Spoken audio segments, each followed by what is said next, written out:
జాన్వీ కపూర్ కొత్త Hindi cinema Ulajh release అయి నిన్న మంగళవారం ఆగస్టు 6తో 5 రోజులు కంప్లీట్ అయింది.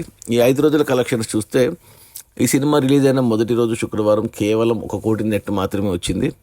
రెండో రోజు శనివారం కొద్దిగా కలెక్షన్స్ పెరిగి 2 కోట్లు నెట్ వస్తే సండే రోజు, మూడో రోజు ఆదివారం కూడా మరో 2 కోట్లు వచ్చాయి. అలా టోటల్గా మొదటి 3 రోజుల్లో మొదటి వీకెండ్లో సినిమా 5 కోట్ల నెట్ అయితే కలెక్ట్ చేసింది. ఇక మొన్న సోమవారం మొదటి వర్కింగ్ డే రోజు కేవలం 50 లక్షల నెట్ వచ్చింది. ఇక నిన్న మంగళవారం రెండో వర్కింగ్ డేలో కూడా మరో 50 లక్షల నెట్ వచ్చింది. అలా టోటల్గా 5 రోజుల్లో ఉలజ్ సినిమా కేవలం 6 కోట్ల నెట్ మాత్రమే కలెక్ట్ చేసింది. పోటీలో అజయ్ దేవగన్ సినిమా ఉంది, దానికి 2 కోట్లు వచ్చాయి. దీనికి మొదటి రోజు దీనికి 1 కోటి వచ్చింది. అలా ఇక ఈ సినిమా బడ్జెట్ వచ్చేసి 50 కోట్లు అయితే కేవలం 6 కోట్లు వచ్చాయి 5 రోజుల్లో. మరో 44 కోట్లు రావాలి సినిమా హిట్ అవ్వడానికి బాక్స్ ఆఫీస్ దగ్గర కమర్షియల్గా. ఇక అది కష్టమే సినిమాకు వచ్చిన టాక్ రివ్యూస్ని బట్టి చూస్తే. ఇక ఈరోజు బుధవారం, గురు, శుక్ర ఈ వర్కింగ్ డేలో కూడా కలెక్షన్స్ అంతంత మాత్రంగానే ఉంటాయి. వీకెండ్లో ఏమైనా పెరగవచ్చు.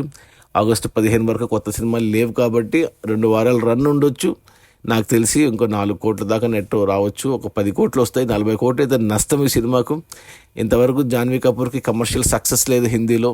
అన్ని ఇలాంటి ఎక్స్పెరిమెంట్ సినిమాలే చేస్తూ వచ్చింది. ఇప్పుడు మన తెలుగులో దేవరతో మొదటి కమర్షియల్ హిట్ లేదా బ్లాక్ బస్టర్ అందుకోబోతుంది, క్లియర్గా అర్థమవుతుంది.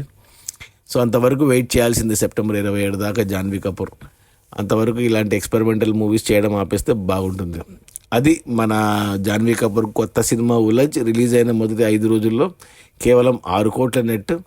సినిమా బడ్జెట్ 50 కోట్లు అయితే మరో 44 కోట్లు నెట్ రావాలి. అది రాదు, ఇంకో 4 కోట్లు రావచ్చు. 40 కోట్ల నష్టంతో బిగ్గెస్ట్ డిజాస్టర్. Okay, bye.